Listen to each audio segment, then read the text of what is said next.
He is asking questions about this.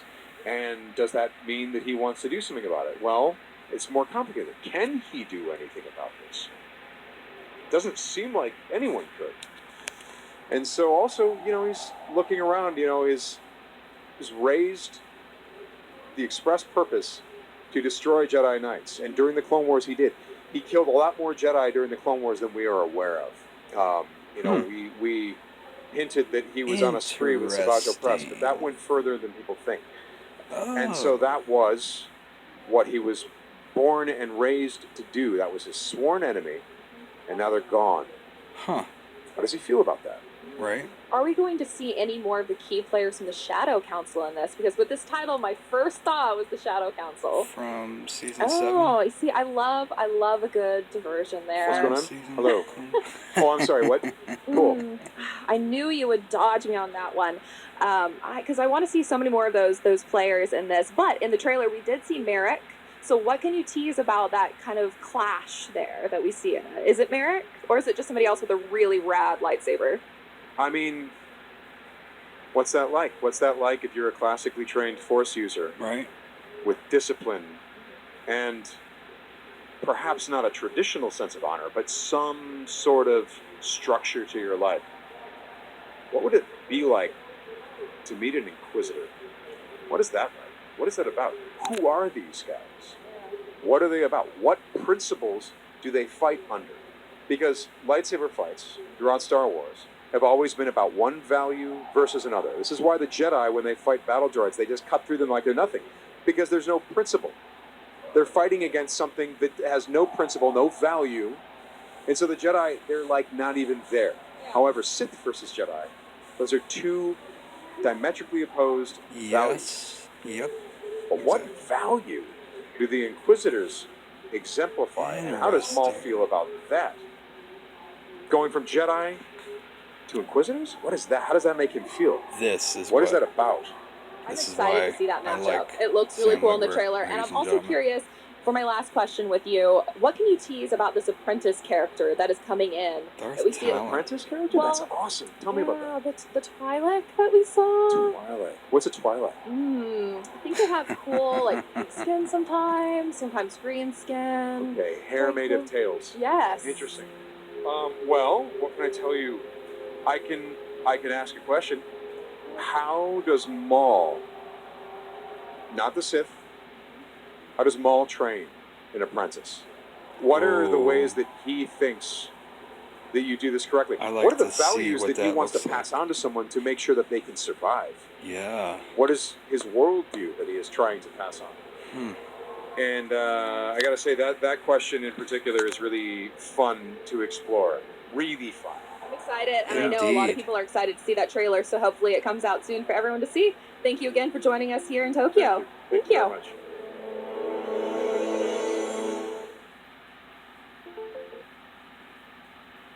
Well, ladies and gentlemen, that is our first public look. Unless you were there at Celebration in person, I was not. But, yeah. What do you guys think of Sam Witwer coming back to play Maul in a new time period for the character? Directly after the Clone Wars, before Rebels, before Solo. After the Clone Wars, after Phantom Menace. I'm interested in where this goes, for particularly, not just for the character, but in the future. If Maul might possibly come back after Return of the Jedi, after his, spoiler alert, death in Rebels, after his golden era of being a master crime lord with Crimson Dawn, after training this Twi'lek apprentice, possibly Darth Talon. What does that look like? What does that look like for the future of particularly the timeline with the Mandoverse in the time period of the Ahsoka series? shoot down to the comment section below. Let me know. This is my return to YouTube. My first ever video in 6 years. 6 years, I think. So, yeah. Go down to the comments section, fire away. Let's have a discussion. I will be making an update on where I've been this long, why I haven't made videos up until now, since 2019. I've been away from my YouTube channel. I want to return. This is my official comeback, if you will. Not expecting to make Star Wars Theory numbers for my subscription and my subscriber base. I'm not expecting my channel to make it big anytime soon, but yeah, I want to talk Star Wars, and I want to nerd out. I want to do updates in the future. I want to do reactions to things, to trailers, I want to do breakdowns of series and movies, and talk figures and games and books and comics and anything to do with Star Wars. News, rumors, the rumor mill, as it were. I want to talk speculation, theories, possible appearances, the idea of going into a new era for films and series and stuff. Like, are they gonna touch the Old Republic in canon? Is it gonna be as good as it once was in Legends, or as it currently still is going? Because the Old Republic game for PC is still alive and well. Celebration Japan for Star Wars was a great presentation. By the way, 80% of the announcements they made, and I want to clarify this, have gotten me to the point where I am legitimately excited for the future of the franchise now. For Star Wars, for the future of Lucasfilm. Is Kathleen Kennedy going to finally be fired, or retire, or let go? Are we going to get some new CEO or president to step in, save the franchise? I don't think it needs saving. I think it just needs reviving. It needs to be a little brought out of the coma, if you will. It needs to be... because Star Wars is not dead. Star Wars is far from dead. Don't listen to all these other guys on YouTube, on the internet, on Twitter talk about how the franchise is dead. Star Wars, I don't think, can die as long as some of George's spirit, George Lucas, as long as his spirit is still being used in stories, like in comics, books, games, movies, shows, cartoons. All the stuff that we're getting, entertainment-wise, from Lucasfilm, with Star Wars in general. Listen, okay, because this needs to be said. As long as you stay true to what George would have wanted, or what Dave Filoni and Jon Favreau are doing, and then you stick to some kind of plan as to what the future of the franchise is going to look like, what projects are coming, what movies and shows are officially happening, being in development, being in pre-production, being in production, shooting, filming, writing the books, writing comics, doing the games, developing the games and stuff. Listen, as long as we are doing good and we're eating good and we're getting meat and potatoes kind of stuff, you know what I mean? Feel me? If we're getting Oh, my game I was downloading just installed. Nice. Yeah, as long as we're getting things that are good, I think we'll be doing fine. Just fine. And let me clarify this. Again, like I said, Star Wars Celebration this year, it's 2025.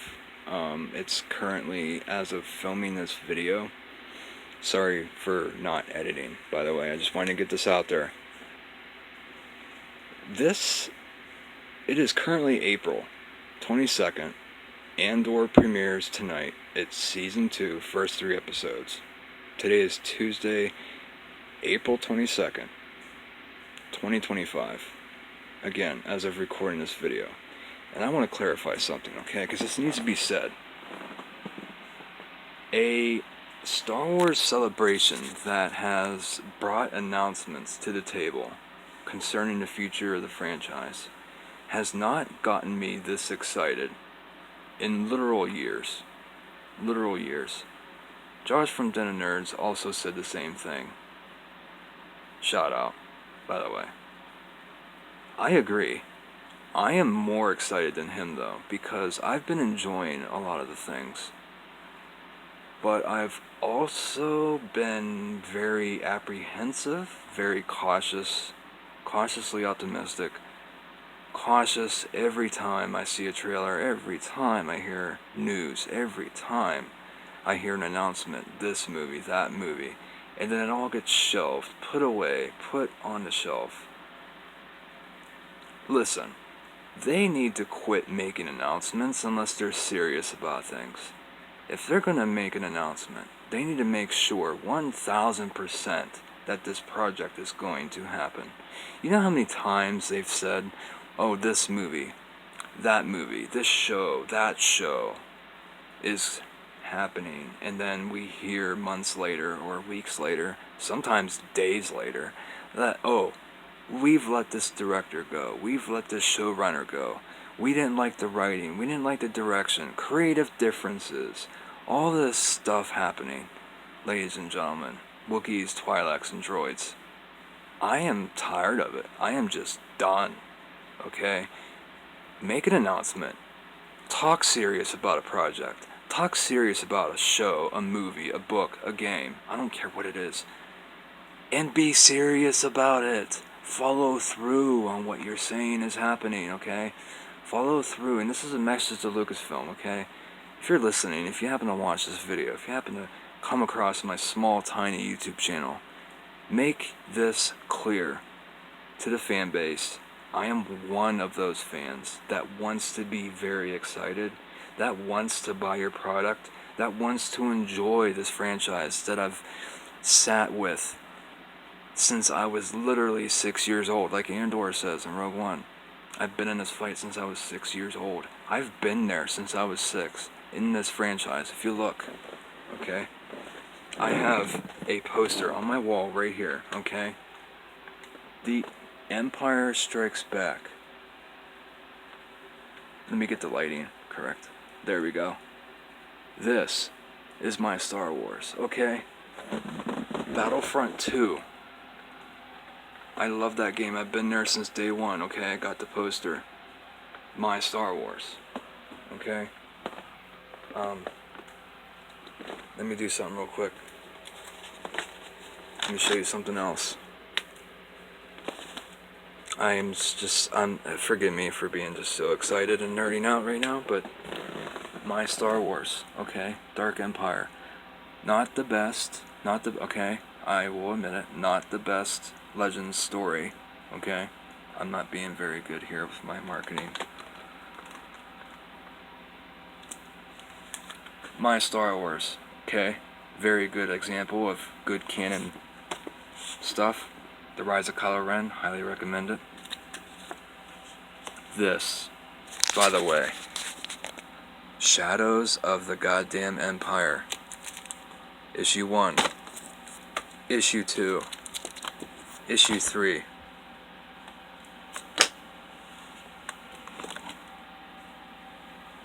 4, 5, 6. Great cover art, by the way. Great canon book. Secrets of the Sith, written by Mark Sumerak, illustrated by Sergio Gomez Sylvan. Highly recommend this. Highly, highly recommend. I will go through this, by the way, in another video. But as I'm saying, like, do justice to the franchise. Do great stories. Do great novels, books, games, okay? Do great movies, okay? And be serious about the future, and not only do it good and do it well, but do right by the fans, okay? Give us not just what we want, because you don't want to always do what the fans want. You don't always want to listen to the fans that don't exactly know what they want, alright? You don't, lightsaber, by the way, cheapo, but I have a great one to show you guys here. Let me let you in on something, okay? Boom. Boom. Okay? Boom. I get goosebumps every time. Every time. Oh, I'm going Jedi sickle mode. Yeah. Figures. My custom Darth Vader. The battle damaged. Okay? Kylo Ren. Okay? Revan. R.S. Singh. Looking fine, sexy, chilling on top of my PlayStation 4. My new profile picture for YouTube. Shout out to my little brother for making that for me. 501st Stormtrooper. No, actually Stormtrooper Commander. Cad Bane. My First Order Black Series Stormtrooper that I put a shield and gave him a saber. Shout out to Ralph McQuarrie's original concept art for Star Wars, before it was called Episode 4 A New Hope. And then you got, get a room, guys. God, for the love of Bendu, get a room. Kanan and Hera. Yeah. Vader's TIE Fighter, Taiwan Advanced. My concept art for a lightsaber hilt. Boba Fett, at your service. First Order TIE Fighter, Bluetooth speaker, my Death Star 2, my Darth Vader light, AT-AT, not AT-AT, and a random xenomorph. Listen, if Star Wars, okay, can make announcements and follow up their announcements with great projects, guys, we'll be sitting good, alright? We have nothing to complain about. We'll be excited, we'll support them, alright? I will get behind them 100% if they can make the future of this franchise what it deserves to be, alright? Guys, I don't know what to tell you. Okay, I'm a millennial. I was born in 1988, alright? I don't fuck around. I'm here for the old stuff. It's my favorite. I don't care. Legends is better than canon by far. Alright, I'm just putting that out there. Empire Strikes Back, my favorite movie. I don't know why all the fans have problems with the special editions. You know, people from my generation hate the special editions. Don't really care about the prequels. I love the prequels. I loved them ever since day one. Seeing them in theater multiple times. Didn't see Revenge of the Sith, by the way, but I've seen Phantom Menace twice. I lied to my father and said I didn't get to see it. First time I seen it was with my uncle. First week. Theater was packed, ladies and gentlemen. That was hype. Episode 2, Attack of the Clones. Saw it with my stepdad. Revenge of the Sith, I didn't get around to seeing it in theater. I was getting bad grades in high school. I was in 9th grade? 10th grade? Yeah, it was 2005. I was being a rebel little punk bitch, and I wasn't listening. I wasn't doing my homework. Listen, stay in school, do your homework. If you are, alright? Don't need to stress that too much. I don't want to be cringe, but it's true. Stay in school. Best years of your life, promise you. Listen, the future of the franchise has got me excited. Star Wars Celebration Japan 2025 was a big surprise. Big surprise. I'll do a video sometime this week. That's all. May the Force be with you guys. Have a great day. Please like and share and subscribe. I'm here. I'm back. That is that, and that is all. And this is the way.